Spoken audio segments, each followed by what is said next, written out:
Hey guys, welcome to the Daily Word Bible Study, a plain and simple, book by book, chapter by chapter, and verse by verse study through the entire Bible. Currently, we are in Isaiah chapter 38. In the last study, we saw God uh, uh, in His sovereignty deciding to deal with the pride boastings of the king of Assyria, and sent an angel and destroyed 185,000 of their soldiers. Later, the Assyrian kingdom or empire will fall. They were a mighty empire. They were known to be extremely brutal and cruel. I mean, when they would conquer a nation. In fact, it was even said, I don't know how true it is, but it was said that sometimes villagers would commit mass suicide rather than falling in the hands of the Assyrians. Okay, and the reason why is because of their extreme brutality, the way they would treat people. Um, so now, as we get into chapter 38, we get into a little folly of Isaiah. Now, when we read here, one of the things we have to understand, we get a fuller picture when we go back to Kings, the book of Kings, and the book of Chronicles, Second Chronicles. Hezekiah was a good king. He was a good man. He was a righteous man. A lot of righteous reforms when he would come and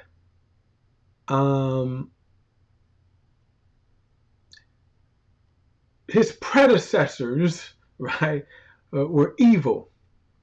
And so he restored a lot of the true worship of God and righteousness, in the land.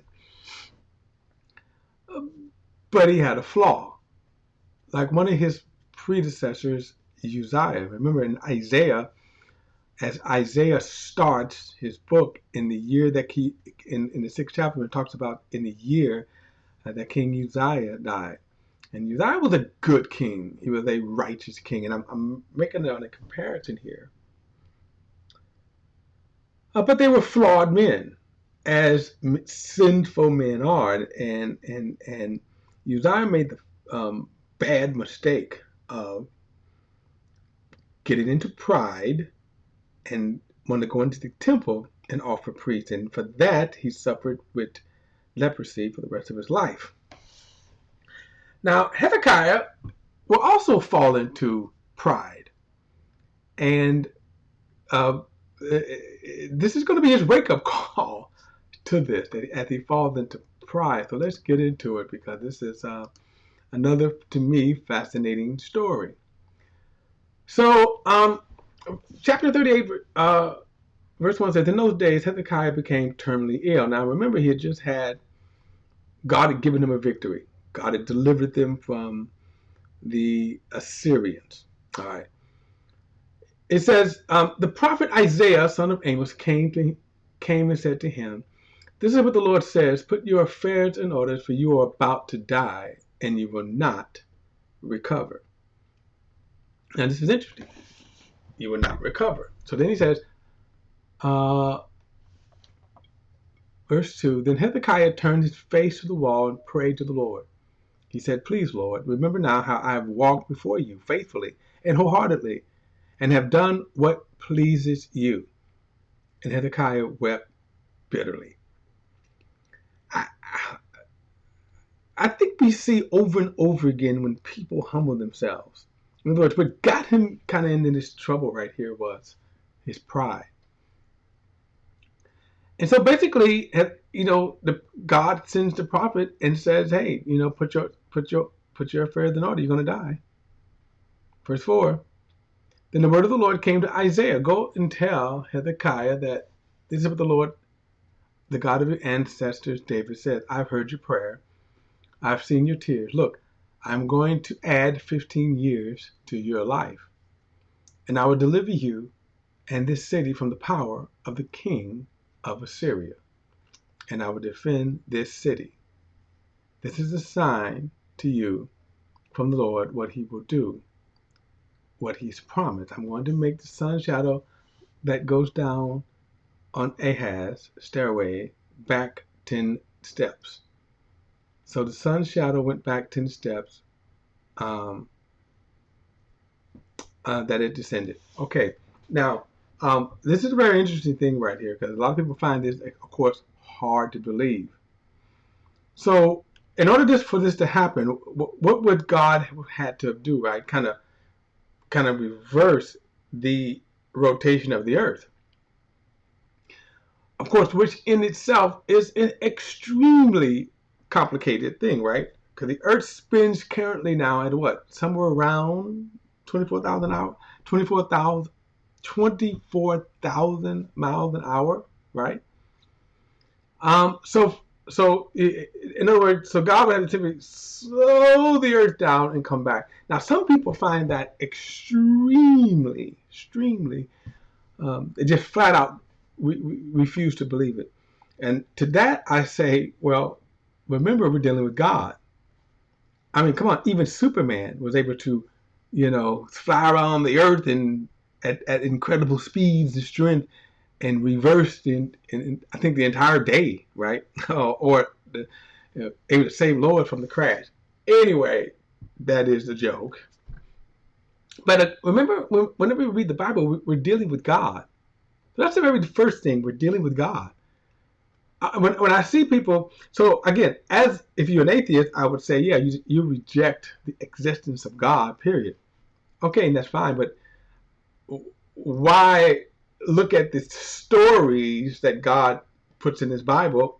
It's God, right? That's the whole point. It's God. So no, I don't have a problem with this because it's God. And unlike Superman, by the way, I do not believe that you can reverse, in a sense, the time or reality. Okay, maybe God can if he wanted to, but there's a reality issue in there. But I do digress.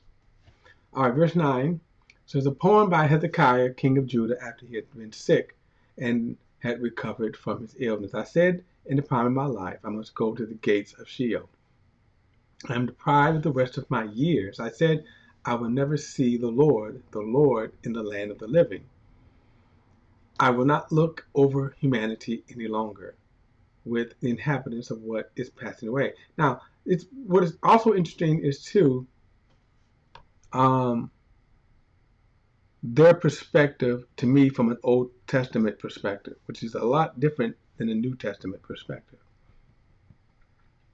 But in a sense, I think we all can come to that. I'm kind of older in my years. We don't know how old Hezekiah was at this time. If we figure, I'd have to kind of go back because now I may do this with the next video. But if we was to figure the age of Hezekiah, in other words, how old Hezekiah was when he took position. So let's say 30. You know what? While I'm talking, I'm gonna see if I can bring this up right quick. But if you look at his age, right, Hezekiah's age, all right, and then remember the time of this writing was some 14 years into Hezekiah. So if he was 30 at the time, I'm gonna see if I can try to bring this up here. Okay. All right. I got a little. Hezekiah was 25 years old when he became king, and then it said that he reigned 29 years. So, that gives us maybe somewhat of an age. So he was about 40-ish here. Okay, about 40-ish time of this event. And so again, that's just a trivia that kind of occupied my mind. All right, so he's about 40 when this happened, and this illness. It seemed like it was some kind of tumor, maybe cancerous, but certainly it was going to take him out. All right, verse 12 says, my dwelling is plucked up and removed from me like a shepherd's tent. I have rolled up in my life like a weaver. He cuts me off from the loom. You make an end of me from day until night. I thought until the morning he will break all of my bones like a lion. You make an end of me day and night. I chirp like a swallow or a crane. I moan like a dove. My eyes grow weak looking upward. Lord, I'm oppressed. Support me. What can I say? He has spoken to me, and he himself has done it. I will walk along slowly all of my years because of my bitterness of soul. Lord, because of these promises, I live. Lord, because of these promises, people live, and in all of them is life in my spirit as well. You have restored me to health. Let me live. Indeed, it was for my own welfare that I have such great bitterness. Now, he might be referring to his pride here, but your love has delivered me from the pit of destruction, for you have thrown all of my sins behind your back. For Sheol cannot thank you. Death cannot praise you. Those who go down to the pit cannot hope for your faithfulness. Now, this to me is classic. Okay, this is classic Old Testament thinking. In other words, death was the end to them. They didn't kind of really know beyond death. They didn't kind of have the concepts that life goes on or eternity goes on beyond death, like your spirit. Verse 19. The living, only the living can thank you, which is not true, right? As I do today. A father will make your faithfulness known to children. The Lord will save me. We will play string instruments all the days of our life, all at the house of the Lord. Now Isaiah said, let them take a lump of pressed figs and apply it to the infected skin so that it may recover. And Hezekiah asked, what is the sign that I will go up to the Lord's temple? Now, this is kind of whenever you see stories like this and how sometimes the Bible tells stories, um, well, keep this in mind that if my wife asked me, how was your day? And I said, my day was okay, I had this, that, and the other happen.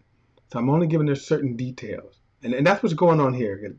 You have certain details here, and then other stories we may have other details. Like when I wanted to try to figure out how old Isaiah was here, that I basically wanted to I had to go back to another story in Second Chronicles to find out his age. So, all right, but this cannot answer the question in the sense, can everyone do this and get healed?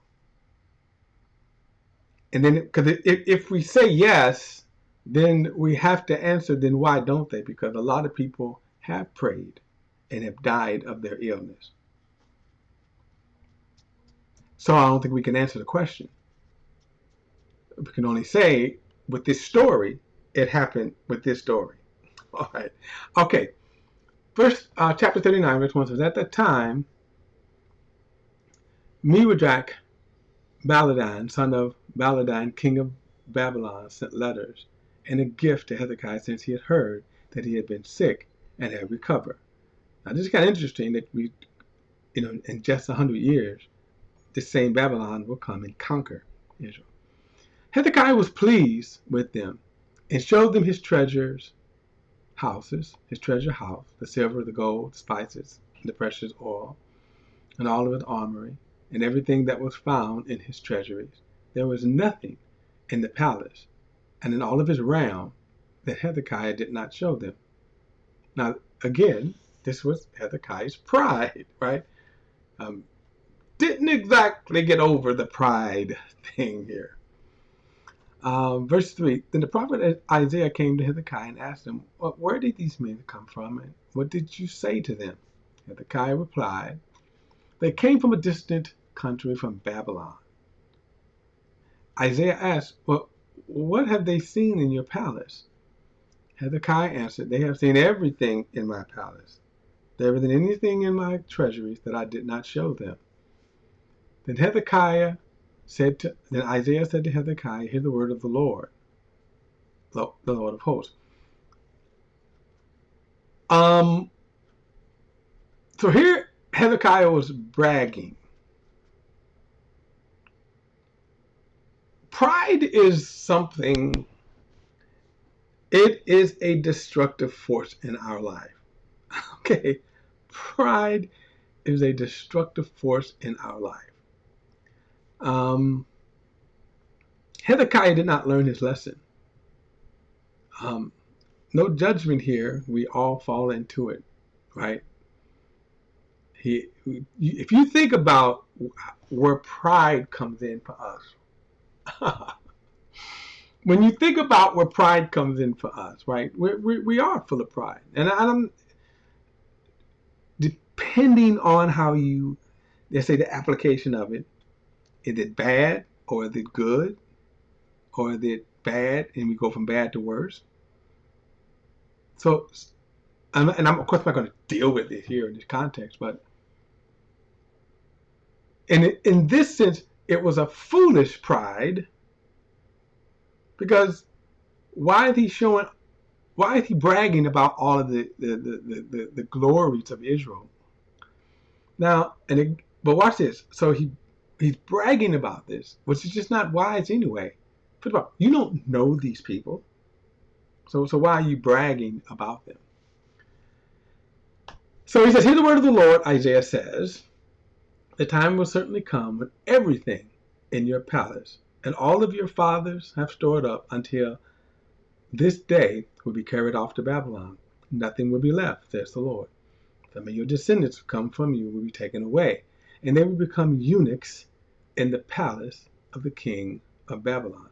Now, when he makes mention of the word eunuchs here, I can't help but think about Daniel, Shadrach, and Abednego, right? But think about this now. Everything is going to be taken away, and that is exactly what's going to happen in about 100 years, right? So he's prophesying about something. Watch Hezekiah's response, and this is going to even further blow you away. Then Hezekiah said to Isaiah, the word of the Lord that you have spoken is good. For he thought there would be peace and security during my lifetime. Wow, Isaiah. All right. I think, well, now, and again, this is not something he could control anyway. What is kind of interesting is that, and this did not hasten or even cause the Babylonian invasion that's to come, that he's prophesying here. And that's not really the message. One can't help but to think that they know what to look for when they come. I think about some of the foolish celebrities that will brag, I got $500,000 in my house and millions of dollars worth of gold jewelry, right? And there's some thief sitting up there thinking, and then these fools don't even have alarm systems or whatever. On top of that, the people coming in and out of the house, fools, yes, fools. So in other words, folly is not limited here to Hezekiah, right? But it's kind of the same thing right here. The guy is bragging about all of the wealth and stuff. And Babylon is taking notes. Now, 100 years later, they'll be able to refer to those notes. And they're going to do just that. They're going to tear apart the temple. They're going to carry off all the nation of Israel, which we will see we will see in the book of Jeremiah. Okay, we're going to see that. All right, guys, don't forget to like and share this video and subscribe to BP, the Bible Perspective. And as always, if you have a thought, a comment, add it to the comment section below. All comments are welcome. Till next time, I see you in the next study.